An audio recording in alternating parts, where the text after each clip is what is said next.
Hello, welcome back to my mini blog. তো special ডেগুলোতেই না আমার লেট হয়, তো দাদাকে ধরলাম, বললাম যে আজকে তোকেই ছাড়তে হবে, তো আমাকে স্টেশনে ছেড়ে দিল। তো যাই হোক, ফাইনালি ট্রেনটা পেয়ে গেছি, ট্রেনে করে চলে এলাম সোজা অফিসে। আর আজকে স্পেশাল ডে এই জন্যই বলছিলাম কারণ অফিসের এক দিদির আছে বার্থডে, তো সে আমাদেরকে ট্রিট দিচ্ছে। ওই যে কর্নারে বসে আছে যিনি, ওনারই বার্থডে।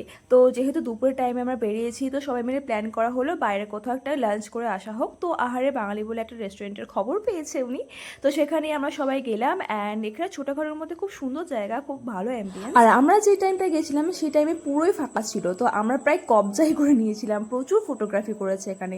তো যাই হোক, আমরা সবাই মিলে ড্রিঙ্কস অর্ডার করেছিলাম, প্রথমে আম পান্না আর আমার জন্য ছাঁচ, বাট ছাঁচটা আমার খুব একটা ভালো লাগেনি। অ্যান্ড এরপরে আমরা মাটন থালি অর্ডার করেছিলাম, যেখানে ছিল ভাত, ঝুরি আলু ভাজা, মুগের ডাল, আলু পোস্ত, মাটন, চাটনি, পাঁপড়, মিষ্টি। আর মাটনের কোয়ালিটি ভীষণই ভালো ছিল, মানে প্রত্যেকটা খাবারের কোয়ালিটি ভীষণই ভালো ছিল। তো এত সুন্দর লাঞ্চ করানোর জন্য থ্যাংক ইউ অনিতা দি। অ্যান্ড আমরা সবাই বেরিয়ে গেলাম অফিসের জন্য, বাট আজকে কারো অফিস যাওয়ার মুড নেই। তো যাই হোক, অফিসে এলাম, বাট কাজ তো কিছু হলোই না সেরকম। তো অফিসে এসে কিছু কাজ তো হলো না, ভাবলাম একটু অকাজই করা যাক। তো একটু টাচ আপ করে নিলাম আর বাড়ির জন্য বেরিয়ে গেলাম। তো আজকের ব্লগটা আমি এখানে শেষ করছি, তোমরা অবশ্যই জানিও কেমন লেগেছে আজকের ব্লগটা। তো আবার দেখা হচ্ছে নেক্সট ব্লগে, বাই।